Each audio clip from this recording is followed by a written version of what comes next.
Hello, everyone. My name is Spencer Walsh. Welcome to today's episode of Hell Island. We are back, and for the first time, coming to you from London town, everybody. On today's show, free money. That is what executives at Avanti West Coast, one of UK's worst national rail companies, are viewing taxpayer contributions in a big new report from Polly Smythe in Novara Media. Also, the general election's coming up, and Labour needs an incredible swing to get the win. Can they do it?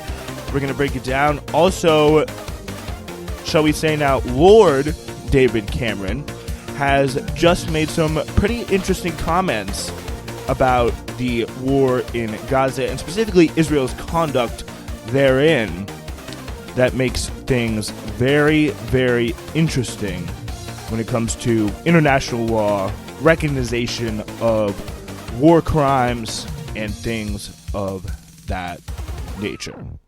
But first, we start with Keir Starmer, the leader of the Labour Party and the very possible next PM. And he has made some pretty controversial comments as of late, or at least those for, controversial those who spent the first, or this past Saturday, at least the 500,000 that spent this past Saturday marching in London. He has decided to dump the Labour Party policy to recognize Palestinian statehood. The Labour leader told the Jewish Chronicle, which is, I think, the best way to understand, the Jewish Chronicle is they are probably the newspaper that has been sued the most in the last 10 years for claims of libel.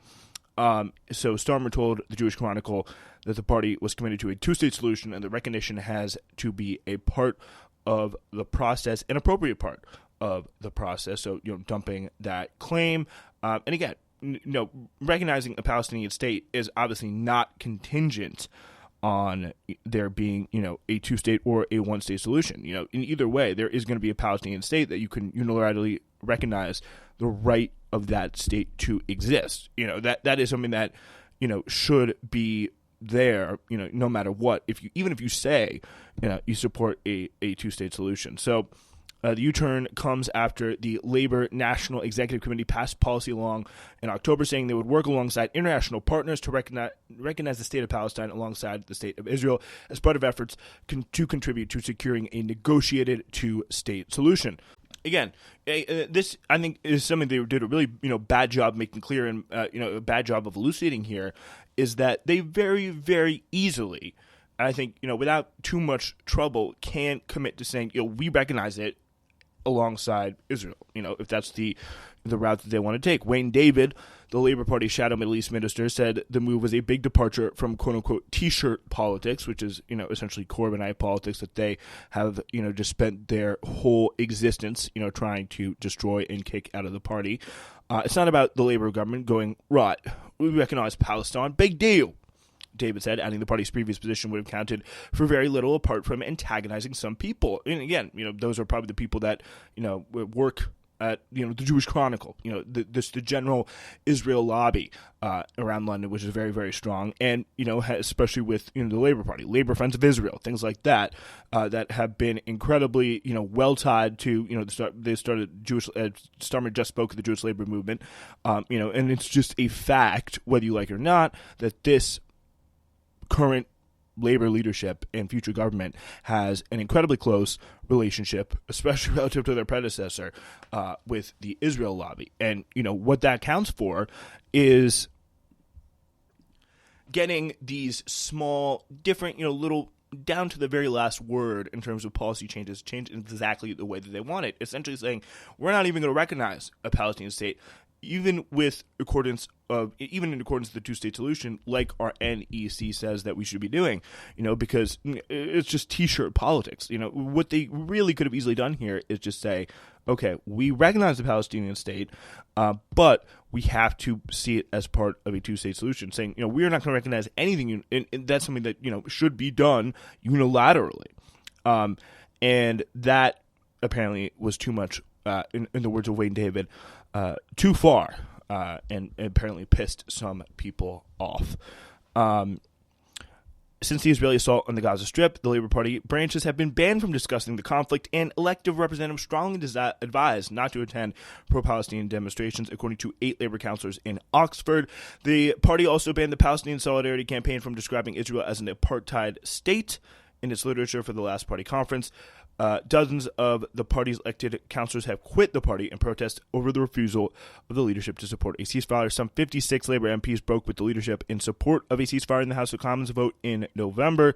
And after repeatedly refusing to call for a permanent ceasefire, Starmer recognized the need for a sustainable ceasefire this past December. Yeah, so it pretty much just shows you how far Starmer is. And, I was at this, really, it was very interesting and I'd say a very positive experience this past Saturday at, the London March. I showed up pretty much right around the start time, and people are massing up. It was a really, really big, experience. It was just 500,000 people there, which is just more than any other march that I've ever been to. Just it really was a national day of action. Just seeing people stretch back far, far, far along from Parliament Square all the way back down towards the city. It was really quite a sight to behold. And on that area, you'll see as much signs of people attacking Sunak and the government and Netanyahu as people saying, Starmer and Labour are not fit for purpose when it comes to any sort of rational debate and rational discussion when it comes to the issue of Palestine. And we saw, the speakers there very much right now on the margins of the Labour Party, some cases not even in the Labour Party. You had Mohammed El-Kurd there. We'll get to him in a second, but, Bel Ribeiro Addy, you had Afsana Begum, and of course you had Jeremy Corbyn there, and people who do, at least throughout London, command a lot of respect, command a lot of support, and in a lot of these places where Labour feels that they have their most confident, where their membership really lies, with their really true heart of support, especially among young and BAME people, lies throughout London. They are really testing.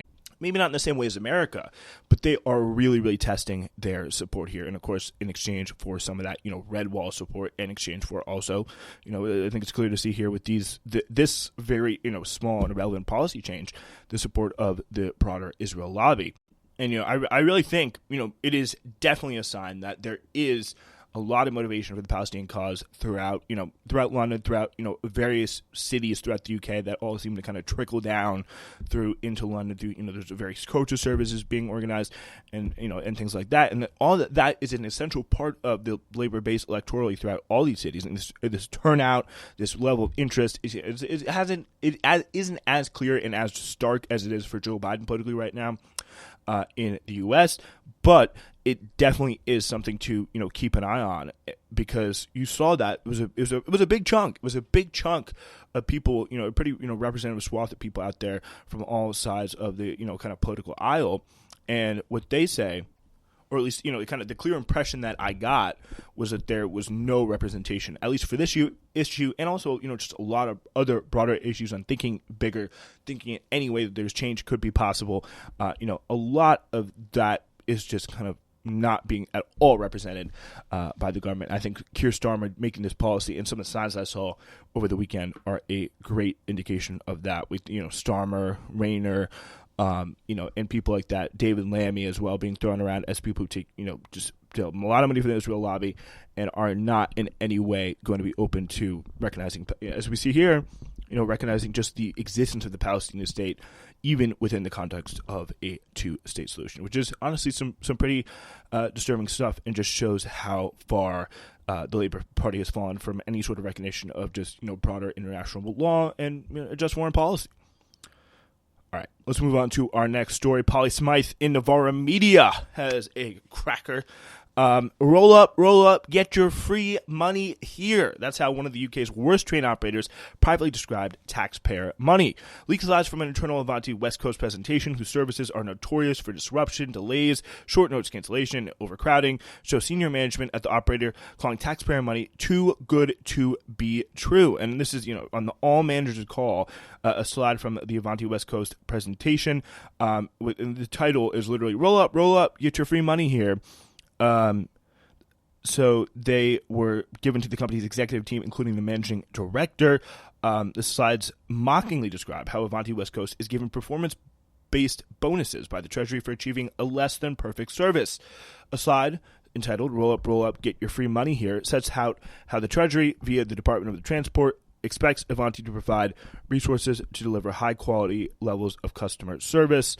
And in return, the Treasury will support the company to deliver new assets, customer service improvement projects and initiatives, as well as to fund maintenance and third-party supplier contracts. The slide just goes here. Then they pay for it, nearly all of it. But that's not the end of the matter. Whereas previously trained operating companies were fined for their failure to comply with standards, they'll now be rewarded for just meeting their targets, for just meeting their basic targets that they were supposed to hit. So, they got the money, they do their job, then they just get rewarded for doing their job. So really what you have here is the worst of both worlds. You have, no real control. You have no sort of, kind of the benefits of keeping things within the public system. You just better oversight, better assurances of service that you have with the private, with the just nationalizing rail, period. And you don't even have what you would have, in the U.S. with a full private system. You wouldn't even have taxpayer money going into, services that are. You just have this kind of worst of both world system, because you still have to put the taxpayer money in here just for a clearly lesser quality service, and these people are sitting in these boardrooms and just laughing about it with no plans to do anything. Here, this is a really kind of important paragraph. Whereas previously, train companies were fined for their failure to comply with standards, they will now be rewarded just for meeting their targets. The slides tell how Avanti gets performance-related bonuses for a service that the Treasury has already paid it to provide, even if it scores 7 out of 10 for compliance. So, they just do kind of half-ass it, still get the money to perform the thing from the Treasury, and then half-ass it, and then still collect their reward bonus. Here's the fantastic thing. If we achieve those, this is from the slides themselves, if we achieve those figures, they pay us some more money, which is ours to keep in the form of a performance-based fee. Sounds too good to be true? Well, on this occasion, it isn't. It's the absolute truth. The RMT union described the slides as a disgrace and have written to Avanti West Coast requesting an explanation. And I mean, I get the outrage of the RMT here, but honestly, I think there is really no need for an explanation. We are seeing this happen right here. I mean, routinely reduced services and delays. In September 23, the Department of Transport awarded Avanti West Coast a 9-year contract on the West Coast Main Line, with Transport Secretary Mark Harper claiming the operator was back on track, yet only 2 months after the contract was renewed. The developed statutory body Transport for the North asked Transport Secretary Mark Harper to conduct a review into Avanti's operation after the operator reduced the number of services offered to passengers over the Christmas period. So again, just recently, there's a re-up done from September 2023 for September of 2023 for 9 more years. And it really just, again, as I said, a representation of the just absolute worst of, of both worlds. It was like, at least we have our private healthcare companies in the U.S. that come in, screw us up, screw us over, charge us a high price, and then it goes on, and we just go about our day.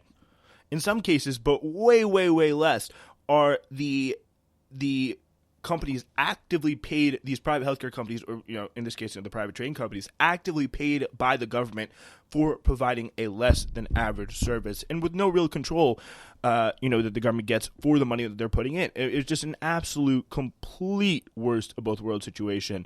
As the Avanti West Coast rail system just continues to get worse and worse, and it really, especially with privatization being so strong for so many people in their kind of recent living memory, it really does show.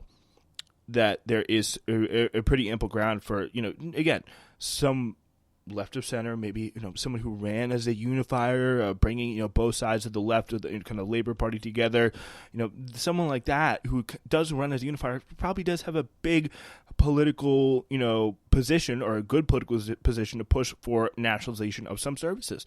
But again, that's something Starmer has, categorically ruled out, and there just is no viable voice for that in mainstream politics in the UK.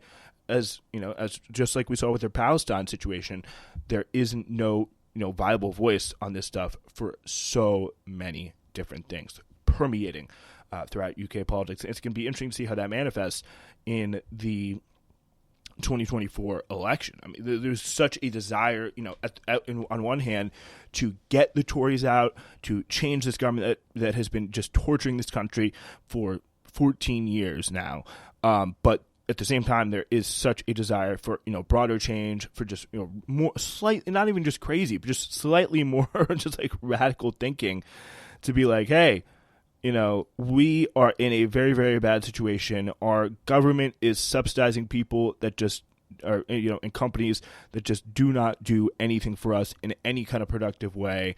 We need to take back just some sort of public control, nationalization, incredibly popular. And there will just be no political voice in the UK to answer those concerns. And I feel like, people will start to realize that. But the question is, will they realize it before the election, or will they realize it after? My bet is, a year or two after is normally how it tends to happen. Ladies and gentlemen, thank you so much for listening and supporting Newsflash. We now have a brand new way for you to be heard if you want, whether a text message or a audio message. Please, no video messages. I really just do not think that's necessary. We have a new feedback box open for you. Ladies and gentlemen, it is officially open. SWRN702@gmail.com. Send a text message, send a voice message of no more than 30 seconds via the voice memos function. Either of those two options, and we will 100%, not going to find this guarantee anywhere else. We're going to play it on the show, listen to what you have to say, and it literally could be about anything. Well, if it's inappropriate, we won't play it, but it could be about anything. Thank you so much. This is my thank you to all the listeners who have stuck out with us and want to have their own voice in the show. SWRN702@gmail.com is the address. All right, it is almost election time, and Peter Barnes has a pretty interesting analysis in the BBC of what exactly it would take for the Labour Party to win a record swing. They need a record swing, at least to get a majority to go into Parliament governing in the year 2025. So it'll be... the Press Association announced that the changes for BBC News, ITV News, Sky News, and the Press Association suggest that Labour needs a national swing of 12.7% to win with just a small majority. This is on the new boundary changes that have just been released. So how are they going to do it? Can they do it? This is what we will be breaking down. So it's really kind of considerably higher here, just to put in perspective, than the 10.2% achieved by Tony Blair in 1997, and higher than the 12.2% achieved by Clement Attlee in 1945. The swing from the Conservatives to Labour would need to be uniform to follow the same pattern everywhere, with other parties seeing no change in their performance since 2019. In practice, so the picture will be more complicated. So this is a rough guide, but Barnes here lays it out in a big way. So, of course, changes to the political map ahead of the next general election will kind of mean these new boundary changes are very, very important. It also does mean that they're really going to reassign a lot of the political boundaries and the kind of areas that we associate various political figures with in past times, or associated with in past times. And on election night, because all the boundaries are going to be different, we're going to see, notional majorities based off the votes in the wards of that constituency of 2019. Of course, all those wards will be of different different constituencies than they were of in 2019. So one example of that is Leeds West, which is the current constituency of Shadow Chancellor Rachel Reeves. She won that in 2019 by 10,564, pretty healthy majority. Next time, though, she will be in a kind of a marginal seat, which is the Leeds West and Pudsey seat, which is newly drawn, and it's going to have a slimmer notional majority of 2,963. Obviously, that changes targets completely, so hypothetically, I guess, they could try and take out Labour, Tories could try and take out Labour's Shadow Chancellor, but it seems like things are going to be a lot tighter on the Conservative side. For example, the seat of Ben Wallace, Conservative MP and former Defense Secretary, was abolished in the changes. He's going to be standing down in the next election. Chancellor Jeremy Hunt will contest the constituency of Godalming and Ash after his Southwest Surrey seat was split in two. Notional figures are an estimate of what the result would have been if everyone voted the same way they did in 2019. The estimate draws on local election results and individual council wards over several years. It's a rough guide, though, but it does give you a pretty good sense of the new top seat targets, and it's definitely what the parties will be going on as they set out to campaign over, whenever the election is called, whether it be in a few months, later this year, or in the beginning of 2025. So again, some of the biggest people here so we have kind of a lot of the same areas, but of course the new constituencies are of different seat names. So you can see Burnley, Lee and Atherton, High Peak, Bangor, Aberconwy, Wolverhampton West, Bury North and South. Again, they're always swing seats. Bolton North East, Watford and Chingford and Woodford Green. So we're getting some of those outer London places. We're getting some of the red wall areas around Greater Manchester and Bury. All these places that have been very, very common battlegrounds in the past are coming back, but just under slightly different seat names. Interestingly, the overall boundary changes actually give a bit more seats to the Conservatives, just as those areas tend to be a little bit more populated. People tend to be kind of moving out more towards the countryside with COVID and things like that. But, of course, that does not count into the fact that Labour is likely to get a lot more votes throughout the country in the upcoming election.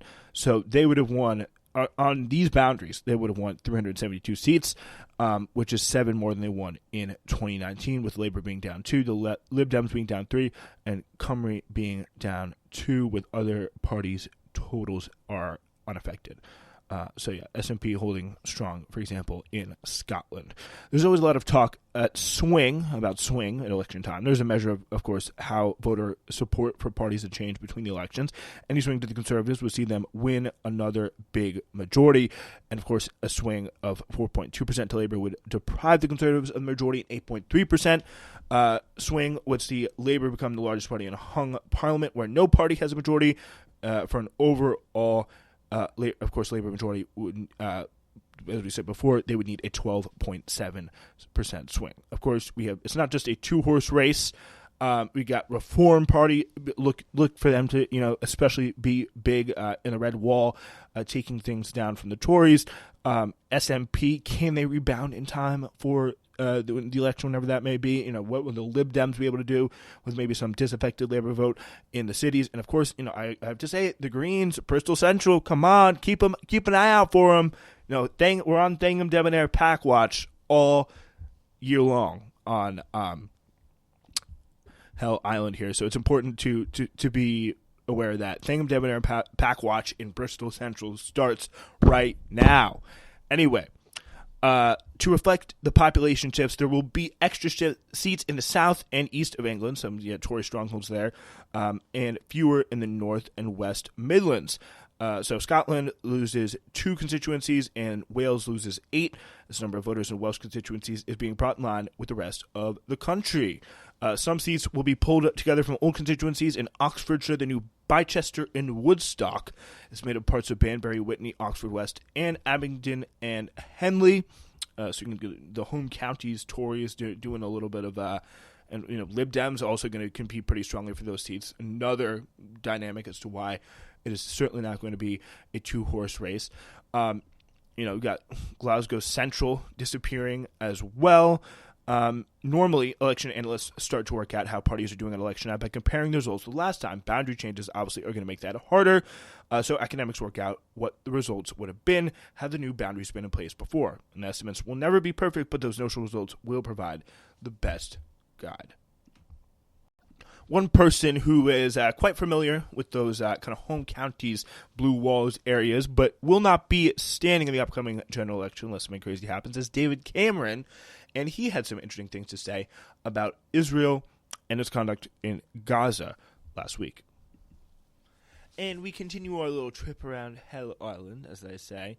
And we are once again finding ourselves in Westminster, where we continue to watch the really horrific British government response, just like, all responses pretty much throughout the entire Western world, from the EU to the United States to pretty much, anywhere else, just letting this situation happen, except for the Houthis, I guess you could say, but doing at least something to even just disrupting global shipping. But the UK response has really been just horrific, to say the very, very least. Politicians from left, right, and center.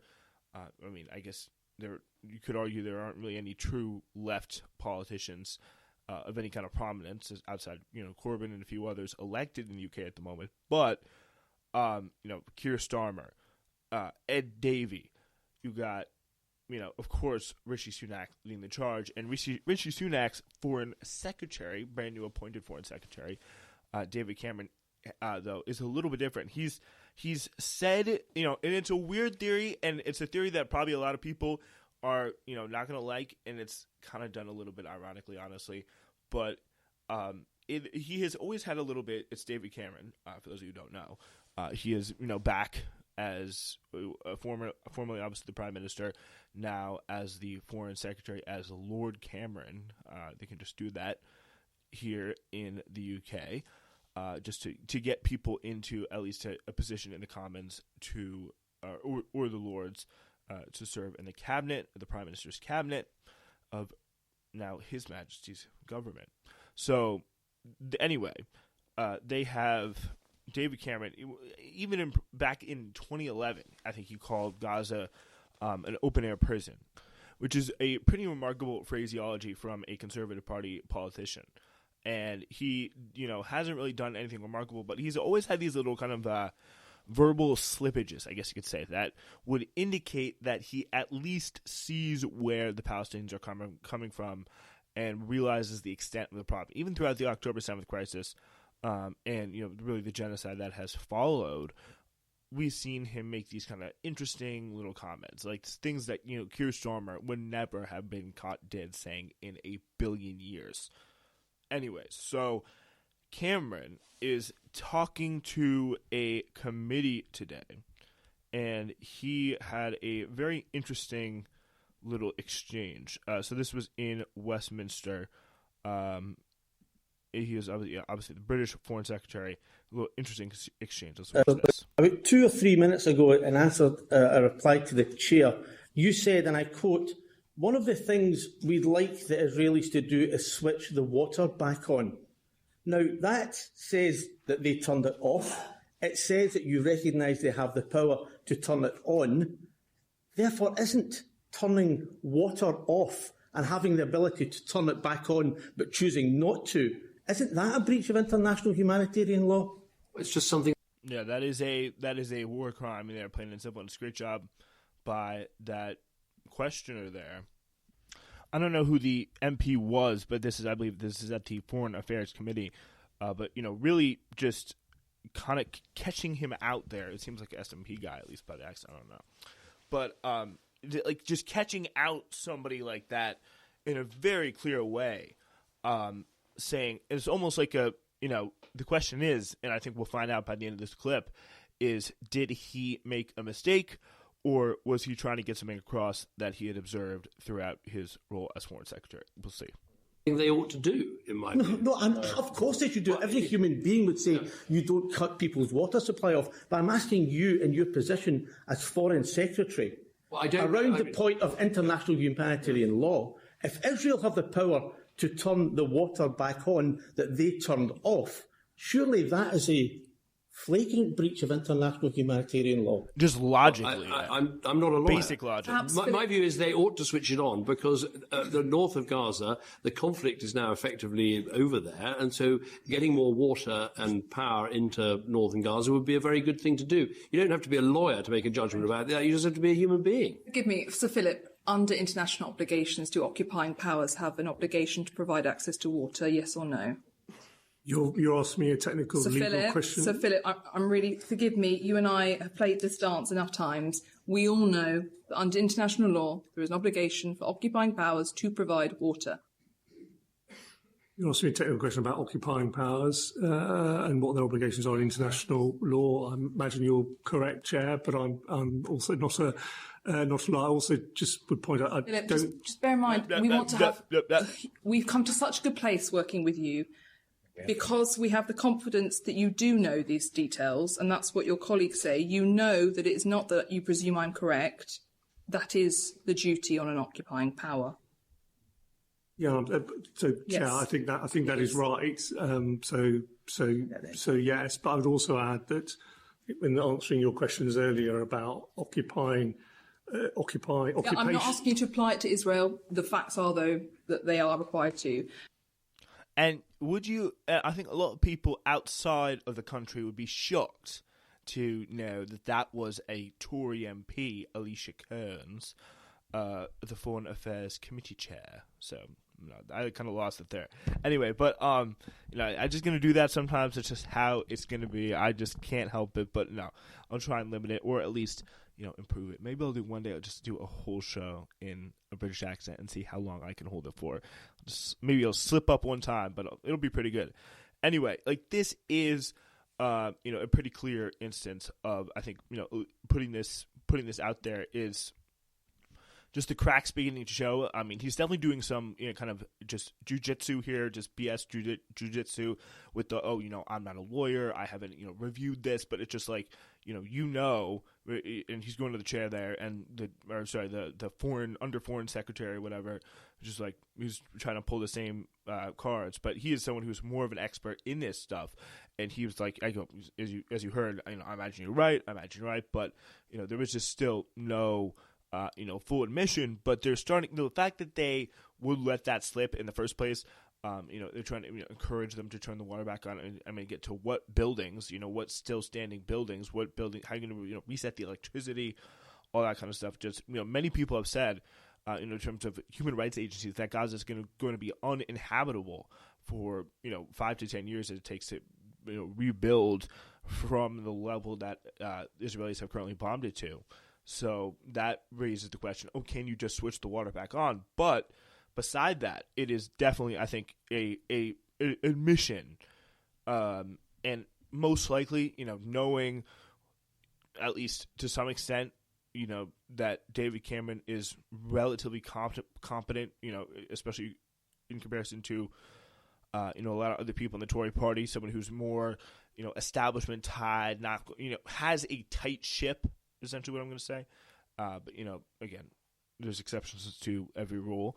But he is not going to say that statement without having a, pretty good idea of what it means. And knowing at least, A, he's not going to get punished for it, and B, at least by Rishi Sunak, and B, he's not going to be punished for it by, the Israel lobby, by the right-wing media, by people who would come in and say, partly because he's Tory, but partly because the statement was the way the statement was, that, it's an acceptable thing to say. So very, very interesting dynamics, and definitely something I think to keep an eye on here is what David Cameron says, because it's very, in terms of there's obviously not a lot to be excited about in terms of, pro-Palestine and just in UK politics in general, especially in the Tory party, but that does not mean there cannot be some, pretty interesting little surprises and peeks into the inner workings of some politicians' minds. And we do see that just a little bit and it's a bit of a hot take. Some people may disagree. I feel like with David Cameron, just letting that mask slip just a little bit. With all that being said, this has been Hell Island until Friday.